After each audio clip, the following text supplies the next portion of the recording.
On this episode of Newt's World, Open the Books operates the largest private database of public spending ever in history.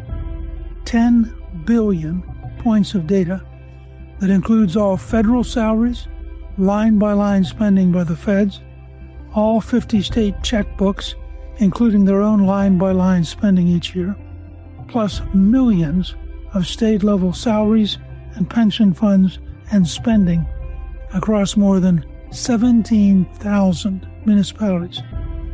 Their goal is to capture every dime and put it online, in as close to real time as possible. Their database is open to journalists, researchers, activists, public officials, and most importantly, every American taxpayer. Now, Open the Books is joining forces with Citizen Portal to create a first-of-its-kind tool combining the largest private database of government spending with artificial intelligence. The new database has indexed over 1 million hours of public official remarks and meetings. For the first time, taxpayers can compare what politicians say with what they do and spend all in one place. This is an amazing achievement, and that's why I'm really pleased to welcome my guest, John Hart, the CEO of Open the Books.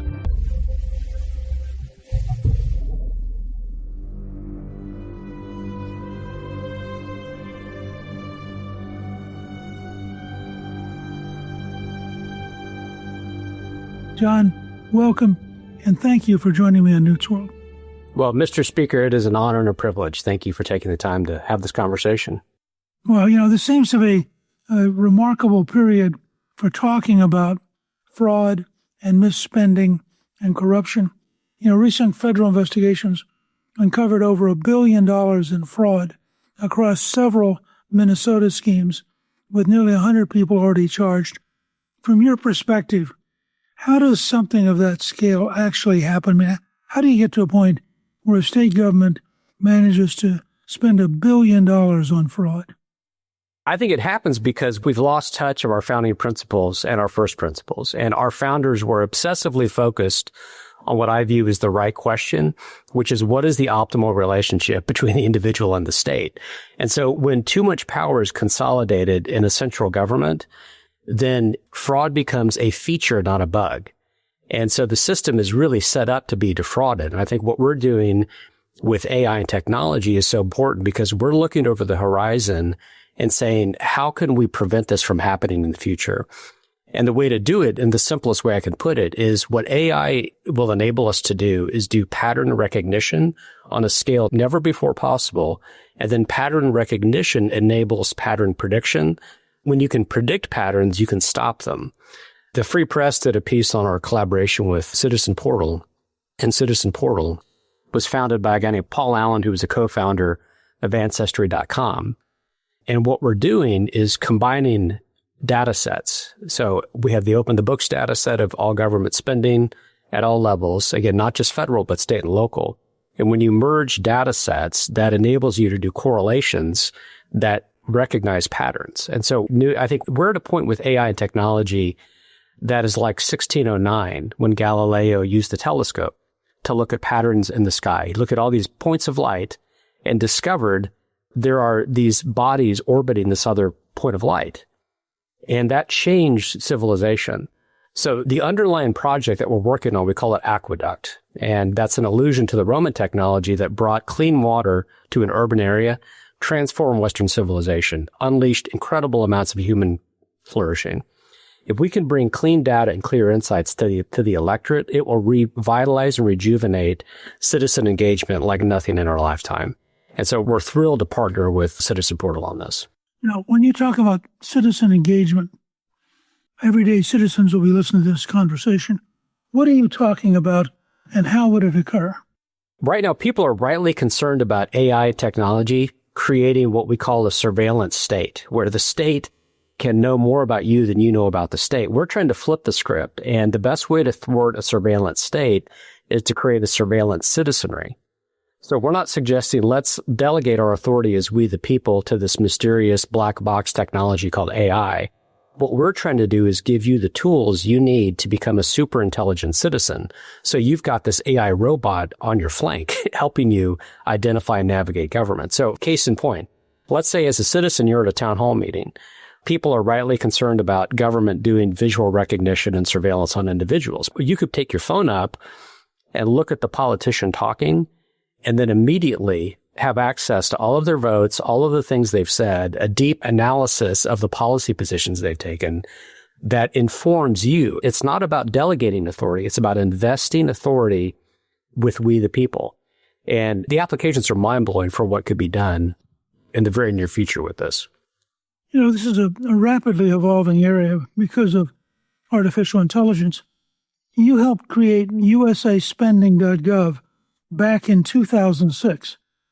Did you ever expect you'd get to a point where literally in real time, everyday citizens could look at virtually everything?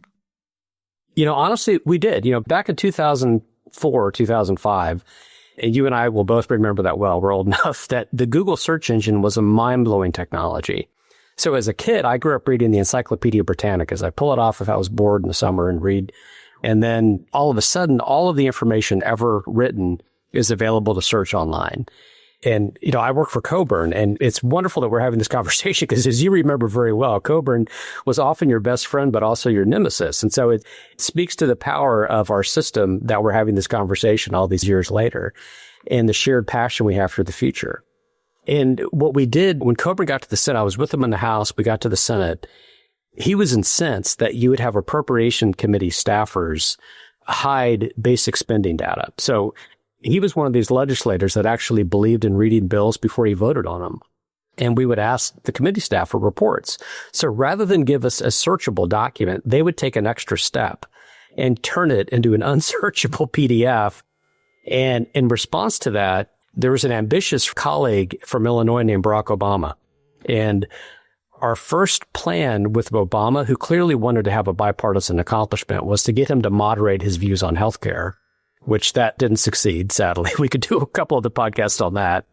But what did click with him was this idea of transparency. And transparency is a first principle that was written into the Constitution. It precedes the Bill of Rights and the First Amendment itself. So the argument I make is transparency is like the oxygen in the public square. We can't speak and debate if we can't breathe. And the founders really were inspired, as you talk about frequently, the classics, the Romans, the Greeks. In 50 BC, Cicero said, true law is right reason in agreement with nature. So true law, which is natural law, is the synthesis of using reason and understanding the world as it is. And that informed the founders' focus on transparency, and it's in the Constitution. And so we thought, let's merge these first principles and these ancient truths with modern technology. And the vision of that bill, Mr. Speaker, wasn't to just change a law, but to shape a norm and to create an expectation that government spending in all localities should always be online. And now the technology has evolved, real-time transparency should be the norm. So we're working on an upgrade to USA spending to really create real-time transparency. To me, that's one of these no-brainer policy positions that everyone on both parties should be falling over each other to get ahead of that one. How much has the acceleration of technology changed all this? It's changed it quite a bit because it's made it very, very hard for policymakers to hide the ball. But, you know, history is an eternal battle between freedom and tyranny. So anytime there's a new technology, state actors will want to use that to keep themselves in power. It's really a balance of power question. Where is the center of gravity in a free society? Is the center of gravity and authority with we the people, or is it with the state? And the founders were obsessed with this question. That's why they wrote the Constitution, which is primarily a document about limitations, not permissions. Every generation has a responsibility to use technology responsibly to advance human freedom. So this fits into our broader mission at Open the Books called the AI and the Future of Freedom Initiative. And this partnership with Citizen Portal is one of those elements, along with the Aqueduct project and some other things.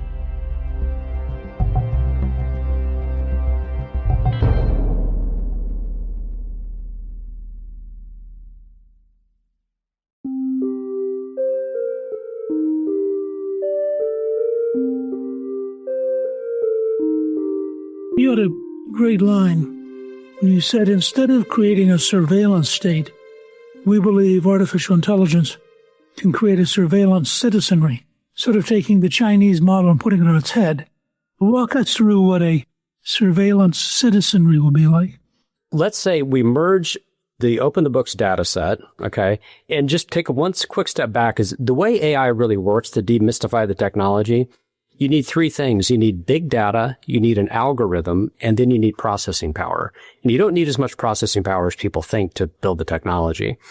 In the AI age, big data is like enriched uranium. It could be used for peaceful purposes or destructive purposes. So we're sitting on this very big, rich data set at Open the Books. Now, if you take our data set and then you merge it with other data sets, for example, the Bureau of Labor Stats or economic performance indicators, wage growth, education, and you start to identify patterns, then that enables you to do pattern prediction and pattern recognition. And that was the genius behind Billy Beane and Moneyball, is that they didn't invent new metrics. They discovered metrics that were always there but never applied. So what we're trying to do is give citizens a deeper understanding of the relationship between data so that they can make better decisions. For example, as you and I know, the CBO scoring model is notoriously incorrect. It's a black box. It's hard to understand. It's politicized. So why not devolve that power and give it to we the people? So what we're describing, we can run circles around CBO in a very short period of time by building this technology. And again, invest that power with the electorate so that we preserve a free society. A practical example is let's look at energy policy. So the project I did before Open the Books was on energy and environment. We did a report called Free Economies or Clean Economies. And we looked at the correlation between the Index of Economic Freedom and the Yale Environmental Performance Index to show that free economies are twice as clean as less free. So the conventional wisdom we hear a lot from kind of the progressive fundamentalist crowd is that we need a top-down command and control model to, quote, have a better environment. When actually, to have a better environment and to have more economic growth, you need abundant energy.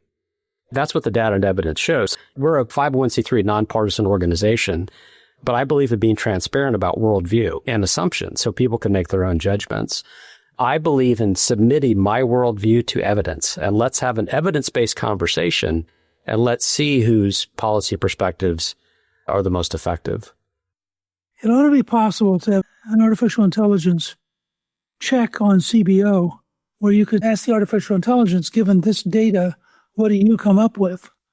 And I suspect it would be dramatically different and more accurate than the Congressional Budget Office. Absolutely. This technology has been proven to work in the real world. Let me give you an example. When most people think about AI, they think ChatGPT, and those are all the large language models. And it's very powerful technology. It hallucinates. There are problems with it. But the better example is something called AlphaFold. And AlphaFold, if your listeners are familiar with it, spend 15 minutes reading about this, because what AlphaFold is the chemistry field figured out how to use AI to map proteins. And protein mapping is critical for drug development. So they used AI to do mapping prediction, and they did 50,000 years of research in 1 year. And that's going to revolutionize pharmaceutical development. So what we're talking about with Aqueduct is really, the better analogy is it's like AlphaFold for public policy, where we're looking at all the relationships between the data to enable you to do pattern recognition and pattern prediction. Like a movie that I refer to a lot too is called Minority Report. Okay, this is the Tom Cruise film. It was all about stopping future crime, where this idea that you could figure out who was going to commit a crime and stop it before it happened. Well, we can prevent future spending crime. You can prevent future waste by understanding the relationship between all these data sets. And again, it's about investing that authority within individuals so they can make the decision. It's not about handing it off to some mysterious technology. You know, I just was looking today at Steve Moore's newsletter, and he has a report that the more we invest in mass transit, the fewer people ride it. The number of people on mass transit going down every year, or the amount of money the federal government puts in goes up every year. It's astounding. The best way to make something expensive is for government to make it affordable. Because the central conceit of government is that we know how to allocate scarce resources better than the market. I'll give you a really good practical example of how this works. So I talked about understanding energy policy. At Open the Books, we have the biggest data set ever put together. So there are 13,500 school districts in the United States. We have coverage of about 90%. We did a comparison of 12,500 school districts and did a correlation study between expenditures on overhead versus student achievement. So here we took two data sets. We compared student achievement with overhead spending. And guess what? We found a negative correlation. Now, there was a slight negative correlation that the schools that spent more on overhead had worse student achievement. So that should pique people's interest because, as limited government people, we know that more spending in education is not the answer. That's been studied, but no one has looked at 12,500 school districts. So as we build these arguments and data sets, it's going to, again, create super intelligent citizens. And every generation has these conclusions they make that we look back and think, I can't believe we believed XYZ was a sound way to approach a problem. Like, for example, the use of leeches in medicine. For centuries, we used leeches. And there was no magic moment when people realized that was a dumb idea. It took decades. Leeches peaked in the 1830s, 1850s. And then you had germ theory and other sort of advances in technology and medicine. And it took decades to move away from that. So there are things that we're doing with the relationship between, again, the individual and the state that make no sense. That is going to become more and more clear the more we submit to an evidence-based conversation. That's what we're calling for at Open the Books is let's open the books together and have a fair fight on the left and right and see who's right. Let's submit to the evidence. One of the things you did that's fascinating, I got to know Paul Allen, the co-creator of Ancestry.com, when he was working at Gallup, and he's very, very smart and thinks deeply. And you've partnered with Citizen Portal AI, which he helped create. And you now have this enormous database that's searchable. It's a big jump for you to go to work with Citizen Portal AI and create this. What led you to do that? Paul and I are both, I think we're unreasonably persistent and optimistic people. So we were in different fields 20 years ago, again, when the Google search engine came online. And we looked over the horizon in Coburn's office, and our team really got that right. Like we called it. We realized this is going to be a big deal. We need to get government spending out there as fast as possible because that's where technology is moving. And then Paul was in a similar spot, but in the private sector. He realized, wow, people are passionate about their story. Let's figure out how to get all these genealogy records online and built this incredibly successful site called Ancestry.com. So we were both entrepreneurs and pioneers in different fields. And then in the interim years, when I left Coburn's office, I started my own consulting shop, and I work with not just nonprofits and political candidates, but Silicon Valley companies. So I learned directly from CEOs how these new technologies and search engines work and how they're built. And again, the secret, as I alluded to before, is an assembly line of data entry.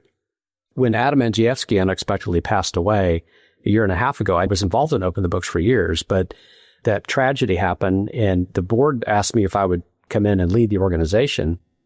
And I immediately realized that because of all of my work in data, Open the Books was sitting on an incredibly powerful gold mine, again, this enriched uranium set of data. And so then a few months later, this guy, Paul Allen, started to contact me. And his approach to me was actually not unlike Adam Andrzejewski's approach to me when I worked for Coburn. He just wouldn't stop asking to meet and have a conversation. So usually there are two things that are true in these situations where they're either a crank or they're a genius. Paul Allen is a genius, right?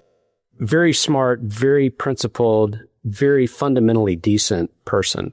So it has been an absolute joy to collaborate with him. So what we're doing, again, is we're enabling his users to access our data in a way that's free of charge. He has a separate for-profit model that he's using.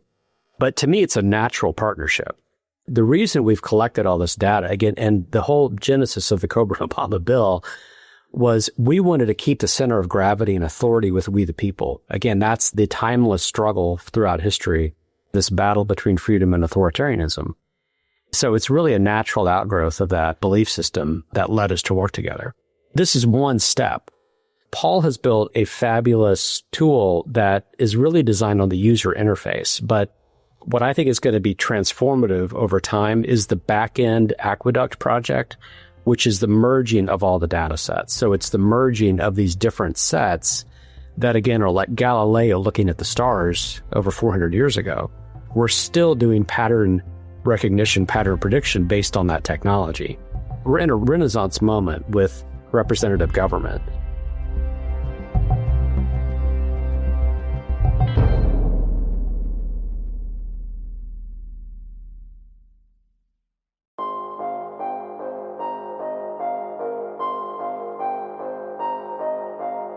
How much did the emergence of artificial intelligence and very large-scale computing, how central is that to the kind of revolution that you're undertaking? Very central, because I think the AlphaFold example proves that this technology works. So we don't have time to describe quantum computing, but the people that built AlphaFold, again, we're talking about chemists, they were concerned about molecules, and you deal with quantum uncertainty at that level. And they thought, well, in order to ever do anything meaningfully predictive, we'd have to have quantum computing. And that's, of course, the next level of computing technology that exists, but it isn't quite at the level of doing the simulations that we need. But it could be. But they prove that you can just use AI and an algorithm to do these pattern predictions. And if they can figure that out at the molecular level, we can certainly do a lot more than we're doing on the policy level. Because in the policy space, you're dealing with economics. You're dealing with an incredibly complex set of unknowns, where the way the technology really works is doing essentially almost an unlimited amount of future simulation. So it's like a time machine where you would enter one variable, let's say $100 billion on mass transit, to your example earlier. Using this tool, you can simulate trillions of future realities or billions, and then compare the result in those future simulations, and you get a probability curve to figure out what is the impact of those things. That's what AI can do that we can't do with Excel. So as a staffer, we would beat our heads against the Excel wall. There's only so much you could do with traditional pen and paper or the Excel spreadsheet, and AI allows next level comparisons. We're entering a period right now where even with traditional computing, because of scale, you're going to have real-time data at a granularity that was unthinkable. And you're going to be able to have data that covers virtually everything that happens in American government. If we do get to quantum computing, which we probably will at some point, that changes everything overnight and gives you a totally different level of capabilities. But isn't it also true that these large models actually learn? The more they work with you, the more they understand what you're looking for, the more sophisticated their analysis will become. That's absolutely correct. That brings up a critically important point that I think separates our work from other people talking about using economic modeling with AI. Getting the coalition right is as important as getting the technology right, because if people don't trust the technology, they're never going to use it and it's not going to be adopted. So if people think, oh, this is a right-wing thing or this is a Republican thing, they're not going to use it. So with the Aqueduct project, we're building a steering committee of people from all over the spectrum, but we're all united in a belief that we want to have an evidence-based conversation. So you can be transparent about your worldview, your assumptions, but let's submit our assumptions to the evidence. And let's bring a group of people together and explain to the public step by step what data sets we're including, how it's being shaped, so that the technology can be used and trusted. There aren't these bright lines where we woke up one day and realized leeches were really dumb to use for medicine. It takes time. And so it may take 10 or 20 years, but hopefully faster for this technology to be adopted and used in a very practical way. If I understand it, the more information you generate, the more it's analyzed, the clearer it becomes, the more potential control you're giving the citizenship to actually check and balance what's being done by the politicians and what's being done by the bureaucracy. And in that sense, it all becomes a kind of partnership between the technology and the citizen. Exactly. It's a partnership led by the citizen. That's the critically important point, because that's so much the anxiety around AI is, quote, losing control of the technology. And I'm not dismissive of those fears, but I think we have a responsibility to shape it, because technology doesn't have a reverse gear. That doesn't work. We're not going to put this genie back in the bottle. So let's direct the genie. And I think one of the most important policy things that Congress and the administration can do is to do everything possible to push for real-time transparency, maximum transparency at all levels, in all ways. because that will make citizens more intelligent. And one of the great breakthroughs of Doge, when Elon and Doge got access to the treasury payment system, for people that don't know what that is, the treasury payment system is really where the money goes out the door. And there was all this controversy because Elon got access to it. People were afraid, oh, is he going to turn off Social Security payments for people that voted for Kamala Harris? All of that was nonsense. It didn't come to pass. But I had this epiphany that this is really the time to push for giving all Americans access to that system. Because the treasury payment system is like the administrative state's holy of holies. Only the high priests shall enter. When really, it should be America's checkbook because it's our money. It's not the government's money. Just as you and I can go and look at our personal checking account whenever we wish, we should have that same right to look at the government's checkbook in real time. And there are legislative things that can be done. And we're working on, Chip Roy did a bill that would give Congress access to the treasury payment system. And we're working with Chip and other members on both sides of the aisle to really enable real-time transparency, which would effectively be an upgrade to USA spending. And that is achievable and urgent to do as quickly. Again, if you care about fraud, again, there's no constituency for fraud except for the fraudster.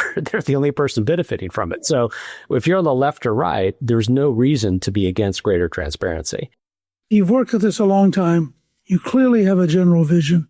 You understand the technology that's emerging. If your vision succeeds and the technology continues to evolve, what do you see in the long run as the relationship between citizens and government?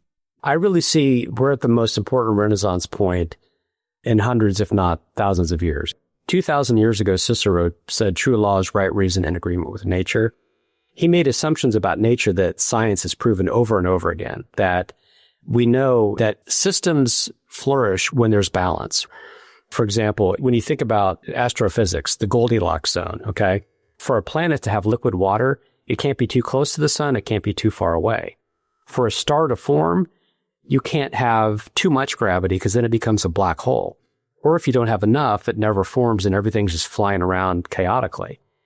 Progressives would typically talk to Coburn over the years. The accusation would be, oh, well, you're anti-government. It's like, no, we're not anti-government. We just believe in the right balance. That usually history errs in one direction or the other. And so what I see is we're on the beginning of one of the great advances of citizen engagement. And I see this tool as one of the most important ways to address our debt burden, to enable economic growth. And again, to deal with the debt issue, as you've studied for decades, it's largely a healthcare entitlement problem. So this transparency theme is connected at a very deep level to all of these problems. So if you have greater transparency, you have greater competition, you have greater accountability. You cannot have accountability without visibility. And you can't allow markets to work without visibility. And scarce resources can't become more abundant resources unless you have competition and entrepreneurship. I have a very optimistic vision. I think we need to be clear-eyed and realistic about the dangers. And we're in this era of frothy expectation, like every technology. We had the dot-com bubble, and there's a lot of chatter and talk about AI that's not going to go anywhere. But what really separates, I think, what we're doing, one is the quality of the coalition. We have the ability to bring together people who are very serious leaders in the field. But then secondly, we have the actual data. If you talk about AI, you have no data to bring, you're not really doing much. Sort of a marriage made in heaven, because you now have an ability to bring the material to transform it, but you also have the ability to bring the material. And so the two coming together, I predict the next 3 to 5 years, open the books, will have an astonishing impact on government at every level, first in the U.S., but then around the world. John, I want to thank you for joining me. Our listeners can see the work you're doing on transparency by going to openthebooks.com, and people can subscribe to your Substack at openthebooks.substack.com. This has been a great conversation. I want to check in with you again in a couple months because I have a hunch you're going to keep evolving and it's going to get even more exciting. Well, I'm thrilled to have the opportunity. Thank you so much, Mr. Speaker, for your vision and your deep understanding of history and also the future and the optimism that you're bringing to this dialogue. Thank you to my guest, John Hart. Newt's World is produced by Gingrich 360 and iHeartMedia. Our executive producer is Garnsey Sloan. Our researcher is Rachel Peterson. The artwork for the show was created by Steve Penley. Special thanks to the team at Gingrich 360. If you've been enjoying Newt's World, I hope you'll go to Apple Podcast and both rate us with 5 stars and give us a review so others can learn what it's all about. Join me on Substack at gingrich360.net. I'm Newt Gingrich. This is Newt's World.